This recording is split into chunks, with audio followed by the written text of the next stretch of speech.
इतिहास में कुछ क्षण ऐसे होते हैं जब कोई राष्ट्र रुकता है, लेकिन आराम करने के लिए नहीं बल्कि बड़े सपने देखने के लिए। 23 अगस्त 2023 ऐसा ही दिन था। काउंटडाउन, सन्नाटा और फिर जयकारा जब विक्रम लैंडर ने चांद की सतह को छुआ। उस दिन भारत का नाम हमेशा के लिए तारों में दर्ज हो गया। चंद्रयान 3 मिशन की सफल सॉफ्ट लैंडिंग ने भारत को दुनिया का चौथा देश और चांद के दक्षिणी ध्रुव पर उतरने वाला पहला देश बना दिया। कुछ ही देर बाद प्रज्ञान रोवर बाहर आया और लैंडिंग स्थल का नाम रखा गया शिव शक्ति पॉइंट। उसी दिन 23 अगस्त को राष्ट्रीय अंतरिक्ष दिवस घोषित किया गया। 2025 में हम इस उपलब्धि का दूसरी बार जश्न मना रहे हैं। इस साल की थीम है आर्यभट्ट से गगनयान, प्राचीन ज्ञान से अनंत संभावनाएं। यह हमें याद दिलाती है कि अंतरिक्ष यात्रा केवल रॉकेट और सैटेलाइट्स तक सीमित नहीं, बल्कि हमारी प्राचीन विद्या को भविष्य की असीमित क्षितिजों से जोड़ने का प्रयास है। आर्यभट्ट, जिन्होंने बिना दूरबीन और कंप्यूटर के ही ग्रहों की गति,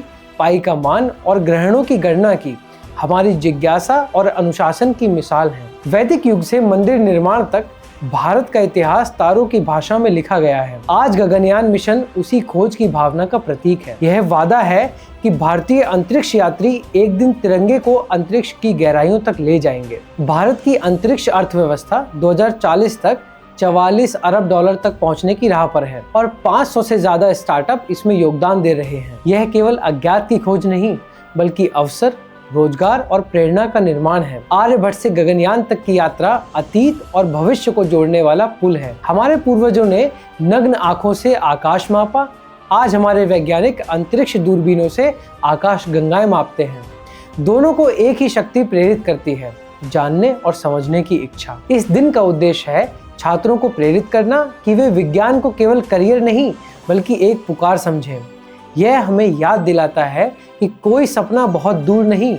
2 साल पहले विक्रम लैंडर ने चांद को छुआ, आज हमारे सपने अनंत को छू रहे हैं और कल आर्यभट्ट की बुद्धिमत्ता और गगन यात्रियों के साहस से भारत और आगे जाएगा।